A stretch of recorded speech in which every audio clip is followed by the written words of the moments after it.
All right, what is up, everybody? We are on episode number 8 of the Chasing Waypoints podcast, and, well, the Dakar hangover has begun. Officially, the Dakar is now over.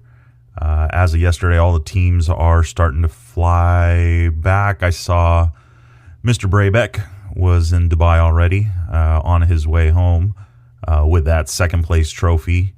Kevin Benavides with the slightly bigger trophy in first place, but more so than anything, which I think KTM probably had some high hopes, but was disappointed for year number 2. So breaking the 18-year reign that KTM had, Honda and the HRC Rally Team, or Rally Team HRC, has taken the top podium spot as well as that number 2 spot. So pretty awesome to see. Probably not as expected as some people would love to see the KTMs back up there. I ride a KTM, but then I also ride a BMW. So it doesn't really matter for me. I just love the idea of the sport and just how long, the length, the challenge, and more challenges. So another impressive ride by another stateside guy, Skylar Howes, putting it all the way up to the number 5 spot. As a privateer, was definitely in some good spot. Had a couple of mishaps with the navigation, but as is the world of rally, and but still, nonetheless, put that bike up on the number 5 spot, which is absolutely awesome for his second Dakar rally. So, absolutely awesome. So, this episode, for episode number 8, the Dakar rally hangover begins. So a lot of people with the schedule in Saudi Arabia, it's like opposites, right? You're getting ready to go to bed, and these guys are doing their morning stretches, warming up the bike, getting ready to go. So if you're going to watch it, you know you're going to lose some sleep. And so it's been interesting with the rally now being on that side of the world as far as the schedules go. So we'll see. But for some, it is the rally hangover, which, you know, they're now trying to get some sleep and doing that. And for others is the, okay, I need to get in on this. I want to start getting into these adventures and doing this kind of stuff. So if you heard last podcast, episode number 7 with Scott Bright, talking about some of the things as far as training goes and getting involved and how he's involved here in the U.S.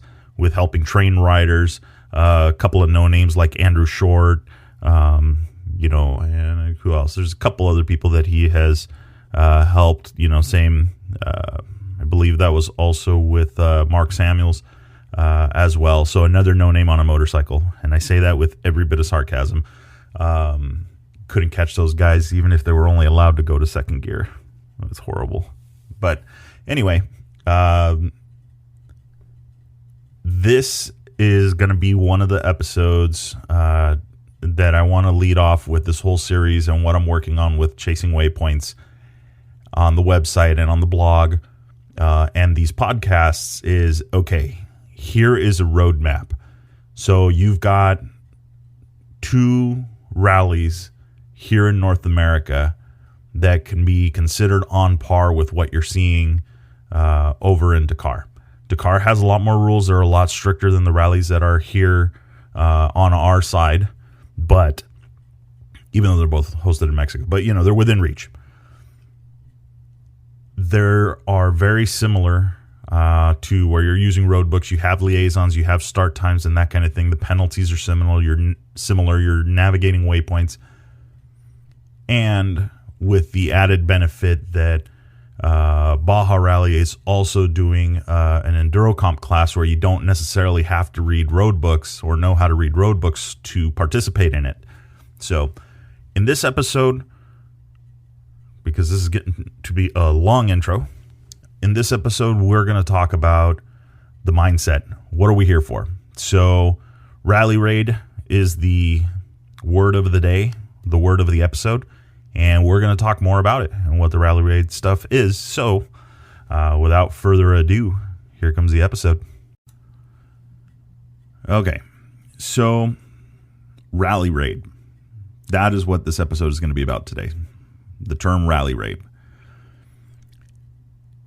It's pretty simple. I think a lot of people, if you do a search and you're looking for rally racing, you're going to pull up a couple of different rally schools, but most of them are about throwing Subarus into a corner and you using basically your window or the passenger or driver side windows as basically your front windshield. So driving these things sideways across these corners and all that stuff. And we've all seen the World Rally Championship and the Colin McRae's and Nicky Grist, teamed together.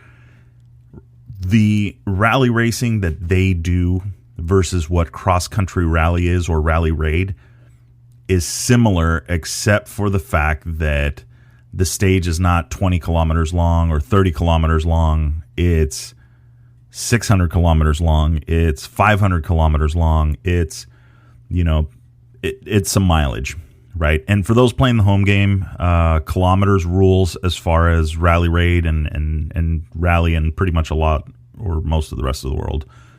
But just quick info on that one, 0.62. So if you take 1 mile, it's 0.62 kilometers. So the easy math is 100 kilometers, 62 miles. So if I say it's 1,000 kilometers, 620 miles. Anyway, that's the quick math. So if you really, really want to know how many miles it is when we talk about a stage that's 300 kilometers long, you're looking at about a 180-mile stage. Okay. Anyway, now that we got that out of the way, rally raid. So rally raid is basically a cross country. I'm going to go from here to here, and I am going to use a road book to navigate from here to here. And along that are going to be waypoints, which are things that are of interest. So could be like, say, maybe a safety warning. There could be a waypoint eclipse for stuff that's maybe a little tricky and you want to give them an arrow. There could be waypoints for waypoint mask, which is a secret waypoint where you don't know where it is, so you have to get it though to make sure that you're on point. That's like, if you compare it to the off-road racing, that's like having a VCP or a virtual checkpoint. The difference is, in an effort to prevent people from being creative with the route or the race course for the sprint races down here, but the route for rally raid, waypoints are hidden. Nobody knows where they're at except the people that designed the course. So that will help eliminate creative route planning. And in an effort to do that, Dakar has put in a couple other things, like giving them the road book like right before they start the stage, rather than giving it to them the night before or several hours before, where they could have people like mapmen go through and basically recreate the route and then give the rider an idea of which way they're headed. So very important, the sanctity, the secretiveness of keeping a route secret in rally raid. It's a test of your navigation skills, your riding skills, your driving skills, your endurance, and we're not trying to make it any easier for people that have more money or less money or anything like that. It's everybody's got to be on the same playing field. So that's where the rally raid thing kind of comes from, and that's the OG term, right? Rally raid. The difference, I think, in rally raid versus other forms of racing is it's more of a not as fast-paced, even though you're seeing, Ricky Brabeck and Matthias Wagner and Skylar Howes and all of these guys just throw these rally bikes, which they're still not that heavy. Even though they look like they got a bunch of stuff, those things are light, comparatively speaking. But, they're not going to weigh as much as your adventure bike. They weigh still less than a 790. And they don't weigh much, much more than a 450, your regular 450 dirt bike. So they use a lot of carbon fiber. They use a lot of careful designs and things to make sure that they keep these bikes as light as possible, making them easier to ride for longer distances, because the nature of rally is you're going to cover some Ks. So The difference is, yes, longer, multiple days. The course is secret. The route is secret. There's a lot of different strategies that get involved, and we can get into that further down the road with this. But today's episode and what we're talking about today is Rally Raid. Why and the mentality of it is very simple to me. And this is stuff that I've learned at participating in Baja Rally as the race director, and getting to meet a lot of great people and working in the organization, working on timing and scoring hand in hand with Mike Johnson from Rally Comp, who is the one that handles the scoring for Baja Rally and Sonora Rally as well. And I've noticed a very big thing. So if you're going to get into Rally Raid, there's really like two groups of people. There is the group of people that are going to get into the sport, and they are looking to rub elbows with Ricky Brabeck, with Toby Price, with Skylar Howes, and all of these guys that are super talented on the bikes will absolutely send a bike down a dirt road and be very competitive and very fast. That is a group. They want to win rally raids. They want to go out and win rallies while navigating on a dirt bike, right, at speed. And then there's another group in the rally raid realm that enjoys the art of the road book. They enjoy the ride and the experience of where they're going to be riding. And I don't know if you guys were watching the Dakar Rally, you noticed in some of these areas, like, it literally looked like they had just finished filming a movie for Mars. Like, these just huge desert scapes with these huge vast rocks and desolate and just absolutely in the middle of nowhere. And there's that group of people. Some people want to race through that and enjoy that challenge. And, we don't want to tour. We want to go race. We want a green flag. We want a checkered flag. We want an overall time, and we want trophies and all the glory that's associated with that. And then you've got a group of people, which is a very large group of people, that literally are just there because I want to ride a road book. I'm going to go check this stuff out.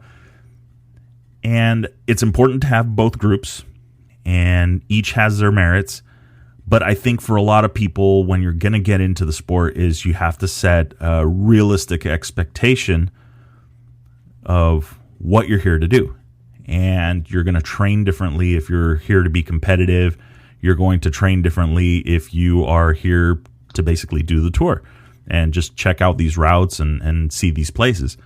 So step number one, and I think in this rally journey, is be honest with what you're planning on doing and what your kind of mental state is. It's key because you want to form your whole plan around that type of riding and around that type. I'll tell you right now, if Dakar this year, they had 6 tires. This is what they were allowed for the entirety of the event, all 12 stages, 6 tires. That's nothing on a dirt bike with these guys. If you were planning to be competitive at some of these other rally events here in northern Baja, northern Mexico, you're going to go through a tire a day. And depending on your riding style and the terrain for that day, if it's a lot of dunes, you probably won't, but you would expect to chunk up a tire pretty good. You could probably make it last 2 days, but if you are running with a more relaxed pace and that stuff, then the chances are the tire may even last you the whole event, and so it just depends on how aggressive you're going to be and what your end goal is. So you're going to prep differently, more spare parts for the more aggressive. Like we've always said in the motorcycle shops, if you want to ride it like a race bike, you're going to pay for it like a race bike. So preparation is key in these events. There are limited resources available to you. If you break down, it's not like your pit crew or your chase guys can come in and get you. You're going to have to get towed by another competitor, or you're going to take a ride with the organization, or they're going to have come get you. But unless you're being towed by another competitor, or somehow push your bike across the line, like I saw Wes Van Nieuwenhuis on the 950 Super Enduro a few years back. pushing that bike across the line after pushing it through a sand wash for about 100 meters. The guy's an absolute animal. So my hat's off to that. But that was the determination to finish and be competitive. And that year he won the class. Absolutely almost no front wear on the front tire, or no wear on the front tire. And I mean, every picture we had was him doing a wheelie, so that was pretty cool. But anyway, that was the mentality. That's a finisher's mentality, and you have to, regardless of which group of people you associate yourself with and you decide you're going to be a part of when you go and participate in these rallies, there's certain things that may cross over, or that do cross over, and one is the equipment and one is the mentality to finish.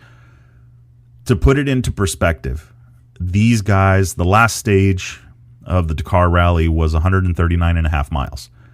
In a sprint desert race, that's a pretty good day. That's a pretty good stint, unless you're Colton Udall, which is like just literally warming up. That guy can ride very long distances at a pace that most of us would only make it about 1.5 miles. But the idea is, again, like we mentioned earlier, is that you're covering a lot of ground. So you have to be on a bike. You have to be comfortable with the bike. You're going to be spending long days.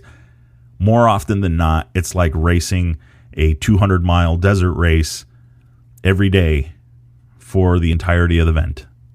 And that's on your time section. Then you've got to ride the bike to the next bivouac. And then you've got to ride the next morning. You've got to ride to the starting line of that time stage. And those stages, or those parts of the stage known as liaisons, are not timed, but there are penalties that could be issued for speeding, breaking local laws, that kind of thing, running lights, that kind of stuff. So the organization has different rules depending on the liaison and where it's located and so on and so forth. But they're usually very long days on the bike. So you have to have a bike that's comfortable. You have to have something that's going to last that. So we talked about it in the episode with Scott Bright about that. And actually very specifically was for him, Rally Raid has been the ticket for him to go around the world and travel and see these different places. Recently, we have the Rally Andalusia in Spain. Now you've got the Africa Eco Race, which is cool because now they're actually doing the original OG Paris-Dakar rally route. So a lot of places that have not been used by the Dakar, the name brand rally, in years are now being used by the Africa Eco Race. And that's just a few. Morocco does a challenge, and there's a lot of rallies that are out there. Except here in the U.S., we don't really follow them as much because they're too far away, and we really don't have anything here locally other than really those two rallies that I mentioned earlier, which is the Baja Rally and the Sonora Rally. So we've got events now. Baja Rally announced and doing a series and having three rally raids. Sonora Rally still doing their one rally raid. And then you've got, I know that there's been rumors of some rally raids further south. I don't know what their progress is, but what I do know is what we've got right now and what I could tell you there's dates for. So bringing it back and talking about that mentality, right? You decide which group of people you want to be in, which group of participants you want to associate yourself with. And I personally will tell you right now, I will never be able to ride as fast as the Coltons, the Garretts, the Skylers, all of these guys that are just super fast on bikes anyway. And putting a road book in front of them doesn't seem to slow them down anyways. So to me, I say, okay, well, I'm here to do the tour and just check it out and just be part of this event and navigate and get that feeling, every time the thing beeps at you because you nailed a waypoint and you're on the right track, experience that. And we talk about in the episode that there's actual an emotion, with it. Setting up routes for the Enduro Comp class here around San Diego. I have learned and experienced that. It's like, all right, I know where the waypoint is, and I know because the thing has given me an arrow and it's telling me that it's coming, but there's nothing still, even though the thing literally counts you in right to the waypoint, when it beeps and goes off, you're going, cool, we're on the right track. So the idea that it's accepting the challenge and getting into Rally Raid and figuring it out, there's room for everybody. You don't have to be the guy that's, killing yourself out there and wants to be uber competitive and want to put that bike up on the podium. You can be the guy that says, I'm going to go sign up for this because this is going to be a long way. This is going to be a long route. And I just want to get clean, no penalties. That's the goal. There's guys that I've talked to and that's what they want. After their third cigarette break on the route, they're doing their reconciling and everything that they need to do. And they come in and they're more concerned about having a clean route, a clean day. No time penalties, no missed waypoints, no opened waypoints, everything just perfect. And that's cool. That's that perfectionist side. And, more power to them. They're out there having fun. I can tell you, at least with my experience with Baja Rally, you would see things that you may not see riding in Baja typically. It's very different with Rally Raid because Rally Raid, the doors open up a little bit more because you are in a more controlled environment, even though it's more desolate. You don't have markers and you don't have arrows. Rally Raids typically don't have spectators on the course, which is a pain point for a lot of races down in Mexico because the spectators will sometimes cause a lot of damage, leave a lot of trash behind, and really put a damper on the landowners wanting to sign up for it again. On top of, you've got 20 trophy trucks at, just under 1,000 horsepower each, and then you've got 10 class 1s, and then you've got 30, class 8s or whatever, or 16s or whatever. You've got a ton of participants tearing up these roads, and it costs the locals money. It will go a long ways, gestures and things like that, but it literally is hard money to pay for the gas on this tractor, to get new tires for the tractor, to get the tractor running again so they can go and drag these roads and make them passable again. In a conversation with one of the guys up at Mike's Sky Ranch, we were talking about that, and it literally can get so bad that it will deter tourism to the hotel, to Mike's Sky Ranch. And it sucks because Mike's is such an awesome place, which I'm looking forward to going here in the next couple of months. So, but it's such an awesome place to be up there, but yet sometimes the road is impassable because it's been blown out by all this race traffic. And then it's like, all right, well, cool, thanks. And then nobody comes to fix the road. The locals have to do it. And that sucks. Think about how much money, $4,000 entry fee or $3,000 entry fee in this mass production, but yet somehow money doesn't trickle down to be able to do that. At least from the locals' point of view, I could hear both sides of the story or whatever, but at least that's what I hear. And I don't want to make it too much about the sprint races and all that stuff because the whole thing behind this is about Rally Raid. And so back to the Rally Raid thing. Very simple. You're going to get to see places that a lot of people don't get to see. And when I will never forget the time that Steve Hengeveld said it. He's been running down there for years and has never been down some of these roads. And I will say that is a very common thing. I ask people when they get to the finish line, how was the route? What did it look like? How was it for you? And it almost always, unless people got lost and had trouble finding a waypoint, it was bitching. It was the scenery, the route, the roads, everything was just bitching. It was the best they've ever seen. I've been to Baja so many times and I've never seen that. And that is why Rally Raid is so awesome. It'll open doors for the organizers, or the doors are more open for organizers of Rally Raids because, well, you're not bringing all of this other stuff. You are bringing some tourism, you are bringing some money, albeit not much, because let me tell you, it is expensive to put on an event properly with all the permits and whatnot. But more so, it's the experience. And when you get to the bivouac at the end of the day, that whole Rally Raid racer competitor you've got the two groups, the racers and the tour guys. That kind of melts away, and you're going to see everybody rubbing elbows. And when it comes time to eat, everybody's talking and having a good time and all that stuff. It's a whole nother thing. And then the next day you wake up and you do it all over again. So to me, the whole rally raid thing is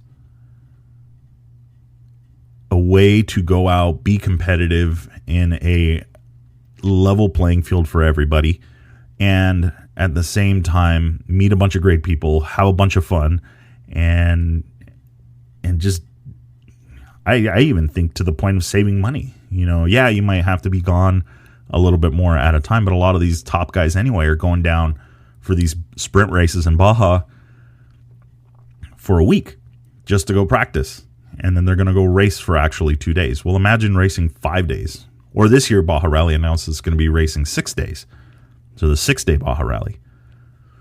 And then that's it. And then, for Baja Rally with the series, having the two other races, or the two other rally raids, you have an even broader chance to go out and run this stuff. So I think that it will allow people to get into the sport because it's now closer. And I think that with what I have planned and what we're looking to do, that we're going to provide a way for people to say, all right, here's the recipe. Here's how you're going to do it. All right, how do I get into this? What's the first step? What do I need to plan it?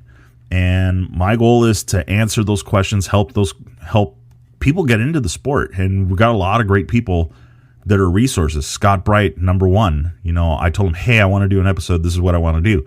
Yes. When? Okay. Done. We're in. I have talked to Alex Martins. That's the guy from Conflict Motorsports. In case you guys have or have not heard the name, but Conflict Motorsports, they do all sorts of suspension. One of our more famous customers, Lyndon Poskett, who travels the world on a rally bike, and a bunch of other people. I've talked to him. He is the head over at Rally Pan Am. So they do classes. Scott Bright helps with that.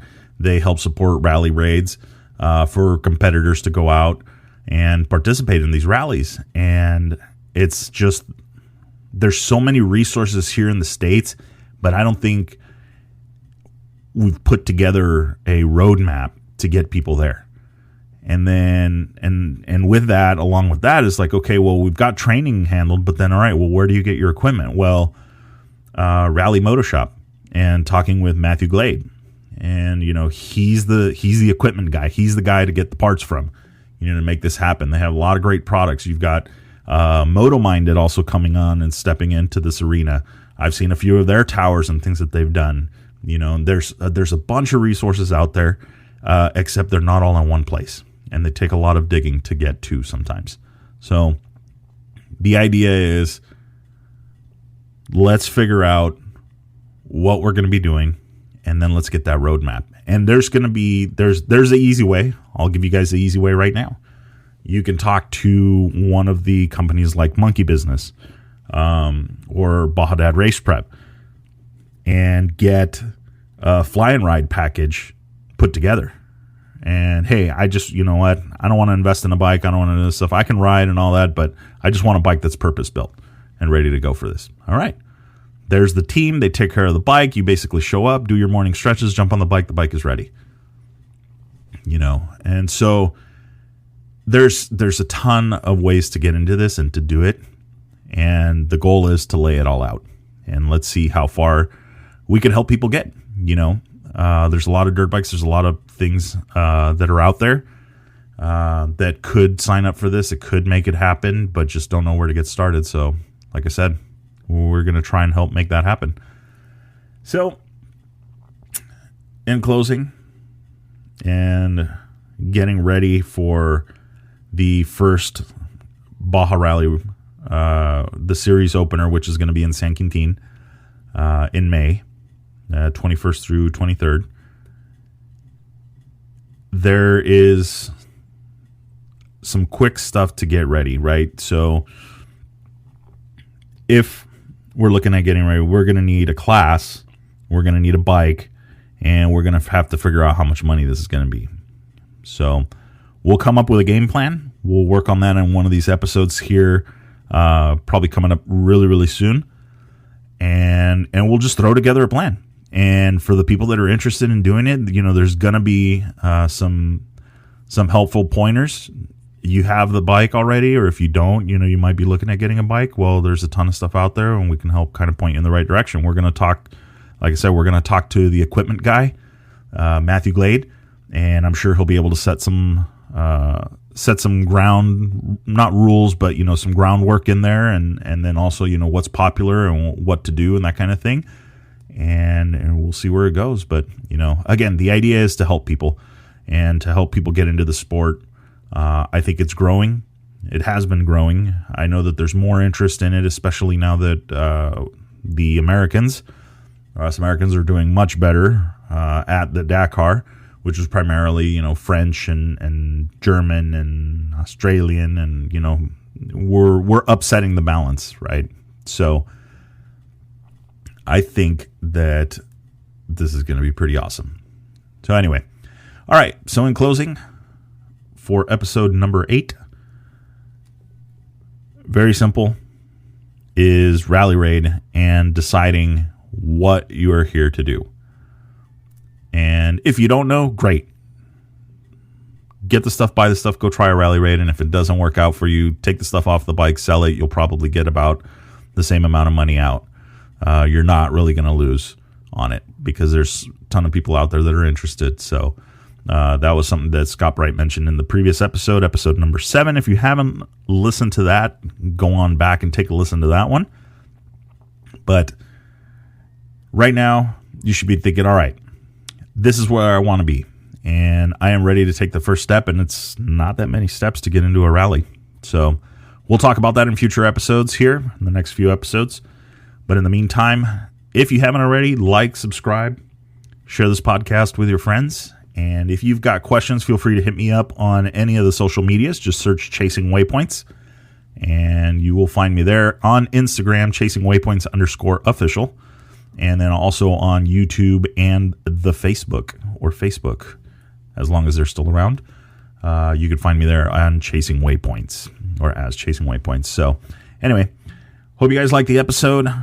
Do not forget to keep it shiny side up, rubber on the ground, all the gear most of the time, and we will see you guys for episode number 9.